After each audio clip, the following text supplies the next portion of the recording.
كورة منطقة الجيسكا، محاولة خطيرة لبرا، تسديد لكن البرا، كرة تنتهي خارج ميدان. معتز صدام، معتز استلم، سدد، تسرع في التسديد. معتز صدام يضيع دراسية والحارس يبدع مشادل، كرة طار لها حارس مرمى الجيسكا، رأسية في المرمى، هدف يضيع والترجي يبدأ التهديد. كرة أبدع من خلالها برد فعل سريع براعي، كرة منطقة شبيبة القبائل، رأسية، كرة خطيرة عند الحارس مجادل.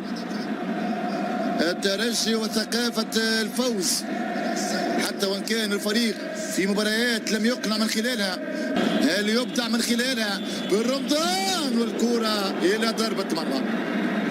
كرة عنت العارضة، ضربة مرمى لصالح الفريق بالكرة. شوف الضغط العالي من لاعبي الترجي، الحكم في البداية تردد ولكن بعد يصفر يحتسب خطأ.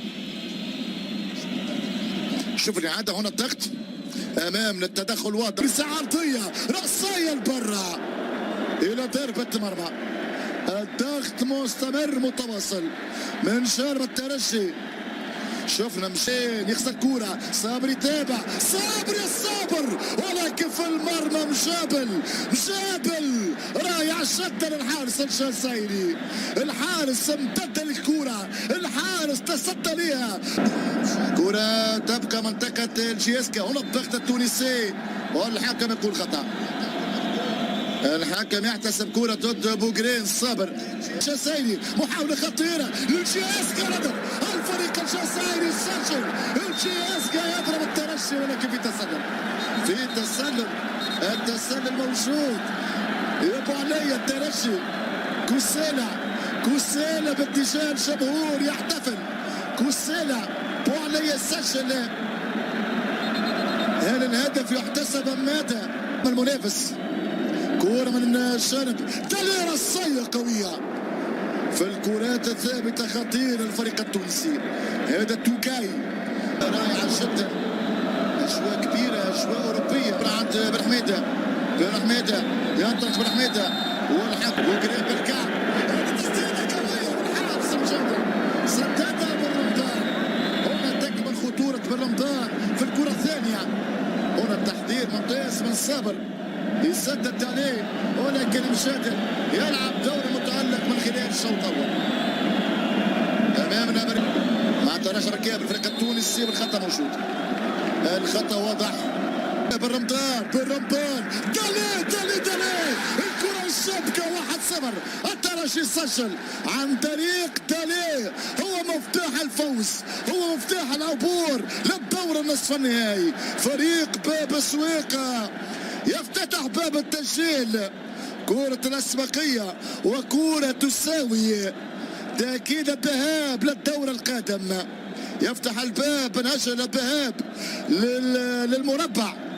شوف اللعبة، كرة طويلة تابعها دالي، سددها بالرمضان بيسرى صعبة على مجادل. مضاربة يساوي التساوي بمجموع المباراتين، كرة تنتهي خارج الملعب بعيدة إلى ضربة مرمى لصالح الفريق التونسي لمصلحة الترجي. الدفاع تعثر بوغرين بينما الحكم يحتسب خطأ. خلاص الاهلي المسند رجع كرة لوراء، كرة ترجع والترجي قادر على الثاني. هنا المحاولة تضيع، كويل ينجح التمرير، جيسكا بالهجمة والحكم يقول خطأ لصالح الفريق الجزائري شبيبة القبائل. ترجي في مواجهات امام الانديه الجزائريه. بالرمضان يسدد، بالرمضان بيسرى بوعاليا سهله عند التسديد بقوه. الحارس يتصدى لوجود التسلل، لا التسلل موجود وركله حارقه المباشره. وهذا هو الجمهور الفريق الجزائري. التسديد لكن بعيده، بن حموده يسدد بيسرى، انطلاق بن حموده، جرب حظه، الكرة تنتهي الى ضربة مرمى. شوف هذا كرة، هذه عملية هجومية للفريق الجزائري سهلة تنتهي عند بن شرفيه. جزاء حاول اللحاق بها اللاعب رايد الفاتح، تنتهي يسار عند مشادل.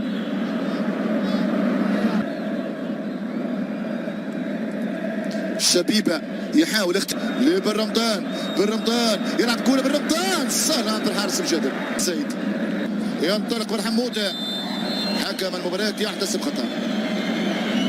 مسك واضح من جانب اللاعب قاسي، هذا هو بن حموده 27 المهاجم اللي دائما يبحث بينما عرضيه من بن حميده والدفاع الجزائري موجود. رمضان كوره منطقه الجزاء، تغطيه تتم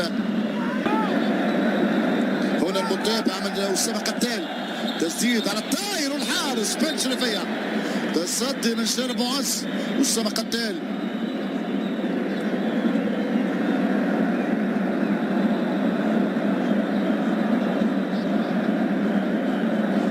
ترجع بخطأ لصالح فريق الترجي. الوقت يا مولى، الجزائرية خطيرة، ركنية، كرة صدمت ب توكاي، ركنية لصالح الشبيبة. هذا الترجي الفريق الجزائري في كرة خطيرة، تبقى المحاولة مستمرة، الهدف لصالح الجيسكا، كرة بالسكة في المرمى، يعدل الفريق الجزائري 39، يسجل رضوان سردوم. رضوان سردوم يستغل التراخي الواضح في صفوف المكشخة، يرفض الخسارة الفريق الجزائري. رضوان بن رمضان، بن رمضان دالي الكرة الشابكة 1-0.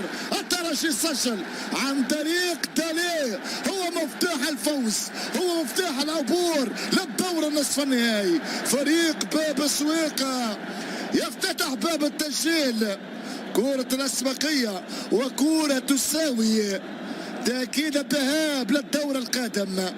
يفتح الباب من أجل الذهاب للمربع.